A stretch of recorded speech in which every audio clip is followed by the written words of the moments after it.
Sarah was working at a call center. She was good at her job. She understood sales. She knew how to talk to people and move them toward a decision, but she hated every day of it. Not in the way that most people say they hate their job and then do actually nothing for the next 3 years. Something happened in Sarah's life that made staying exactly where she was no longer something that she was willing to do. And I'm not going to share the details of that because that is personal to her, but I will tell you that when something significant changes in your life and you decide that enough is enough, that clarity tends to produce a different level of execution than someone who is just generally dissatisfied and looking for a change. Sarah joined my program and hit 10,000 in 30 days. She now does over $45,000 a month, and the way she got there involves one decision in particular that most people in this model would never think to make, and I think it's one of the most underrated things any client has ever done in the program. I want to walk you through her story in detail because I think the lessons in it apply directly to anyone watching this, regardless of what your situation may look like. So Sarah came into this program from a finance and sales background originally, so that context to me matters a lot more than people might think on the surface, and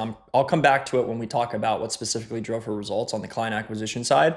But the more important starting point is her situation, like I said before. She felt like she was undervalued at her job, so much to the point where her company had an internal restructure that essentially left her in a role that felt more like a demotion, not even a horizontal move. So what ended up happening, and you guys might have this experience as well, where her skills, her output, her ability to communicate and sell were truly not being recognized and appreciated or compensated at the level that actually matched what she was bringing to the table every single day. You pair that with a significant life event that happens in her personal life, and that starts to crystallize a decision that she probably had been moving toward for a while, which was she was not going to keep doing this. She was going to build something for herself. So that combination, feeling undervalued at work, having a catalyst, and the clarity that comes when you stop treating change as something that you're going to do eventually, right? You tell everyone eventually, and actually start doing it now is the thing that I think people need to understand about her starting point. Because the question I get from a lot of people watching case study videos is like, that's great, but I don't know if I have what it takes. I think Sarah is a good example of what it actually takes. And it is not a specific background or a specific amount of money or a specific set of skills.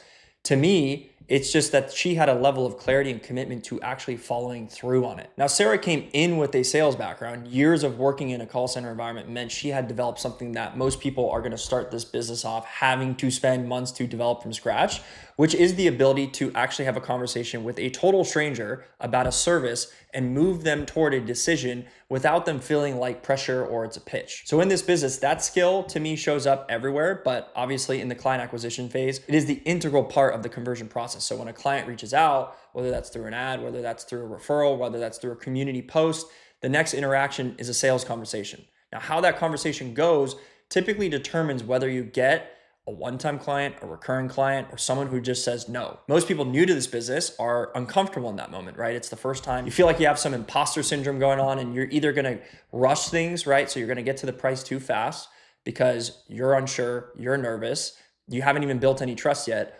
or you're going to be too passive, not ask the right questions, not really guide the conversation towards an actual decision. So Sarah didn't have any of those problems, right? She knew what questions to ask. She knew the right questions, how to listen, how to build enough trust in a short period of time where price then becomes a secondary consideration, not the first objection. So to me, that skill compressed her client acquisition timeline dramatically, right? She was closing at a very high clip. She was building a recurring revenue base fast. And that's a significant part of how she reached $10,000 in her first days of going live. Now, before you go live is really the first 30 days of business setup. Obviously, there's people who do it quicker and there's people who take a little bit longer, but for the first 30 days for most clients in this model, they're roughly going to be the same way regardless of who you are, right? The first 3 weeks are setup and market research, business structure, insurance, banking, booking software, backend systems, identifying your market, understanding the competitive landscape, what's your pricing going to look like, all the X's and O's are really what the first 3 weeks are about. Now, the last week is when you're starting to transition the business to actually building a cleaner pipeline and starting the client acquisition process shortly after. So Sarah ran through that process without really skipping any steps and without spending time second guessing decisions she already made. I know that probably sounds straightforward. It is, but it is also rarer than you would think. A lot of clients will come into their second week and they start questioning, the market they just started in,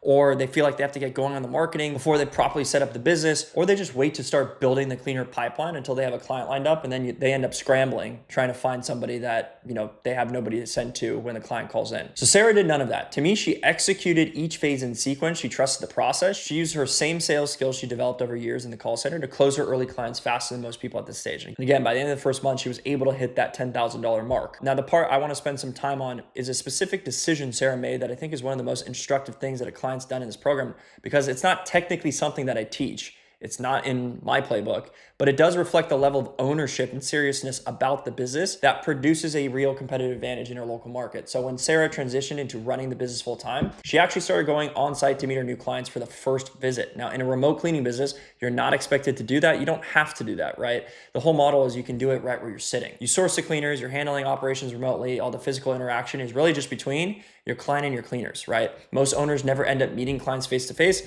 honestly, myself included. So she decided that in the early stages of her own building of the business, because she was local, she actually wanted to be the first impression. So she wanted clients to know that there's a person behind the company. She wanted them to feel a level of professionalism and care that she brought. And she wanted to cultivate a relationship with her business that went beyond just a booking confirmation and a cleaner showing up at the door. So to me, the downstream effects of that decision are significant. Her client retention in the early months was exceptionally strong because the clients actually knew the person. There was a relationship there that they personally invested in. Her referral rate was higher than average because people genuinely felt taken care of. And when they do, they're going to talk to people about it. And her reputation in the local market, to me, was established in a way that most operators are never going to build because they don't want to do the physical effort to do that. So again, she didn't do it because she was told to. She just did it because she understood instinctively that a first impression is an asset ultimately, and she was willing to invest in that in a way most people are not. Now, obviously, she can't actually do that forever as her company scales, but that should show you what she was willing to do, not only to stand out, but make sure her company had the best possible foundation to start. Now, after having hit 10K in her first month, Sarah kept executing the same fundamentals that actually got her there. So that just means more recurring clients added to each base each month, continuing to hire in advance of capacity of the demand, right? And using the sales conversion process she already knew it was working to close more clients as she expanded. So the scaling journey from $10,000 to $45,000 a month is not some huge strategic pivot or some brand new discovery of the business. I think that's the beauty of this model, is it's really just a story of a high-level executor who found it was working, kept doing more of it. Using her sales background meant the demand side was basically never the bottleneck. And she just had to commit to quality and relationships she had built and getting her cleaner bench there so she can continue to grow. And fast forward to today, where she's focused right now is really on the VA side. So she has been building her VA training, her delegation framework, and her operational documentation to get to the point where her day-to-day business is not requiring her direct involvement.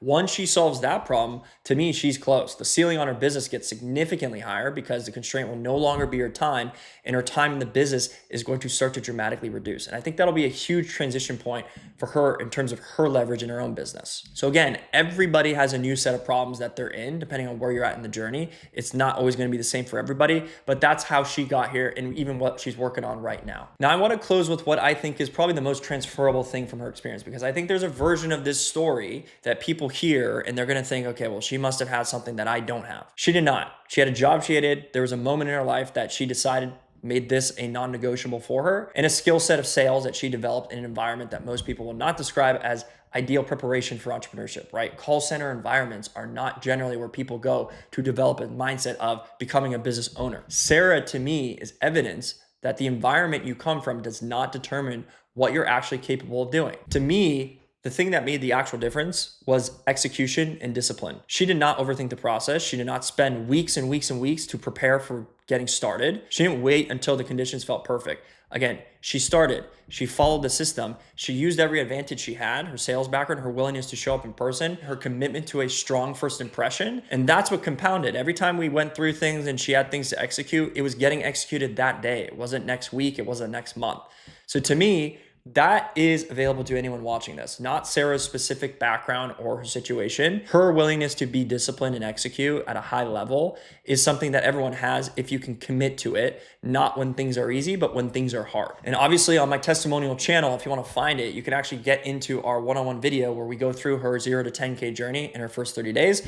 And again, that's on my YouTube testimonial channel. So if you want to watch it, you can go there and watch it in more detail. Sarah started this business in one of the harder moments of her life. She felt undervalued at work. Something significant happened on her life personally, and she made a decision that most people in that situation do not make, which is channel all of that into building something real that she owns rather than just waiting for things to get better on their own. She was able to hit 10,000 in her first month, and she now does over $45,000 a month plus, a business that she's actively building systems around so it can operate without her in the middle of every single decision. Now, the headline numbers are real and they're not the point. The point is that she started from a place most people would use as a reason to wait, and she used it as a reason to move. And that is the part of her story that I think matters for anyone watching this who's sitting on a decision they've been putting off. So if you want to see the full system Sarah went through to get there, the free course is in the description. It's going to cover every step. If you have any questions about anything that we just covered in this video, drop them in the comments. I read all of them and I will pull the best ones for future videos, and I will see you on the next one.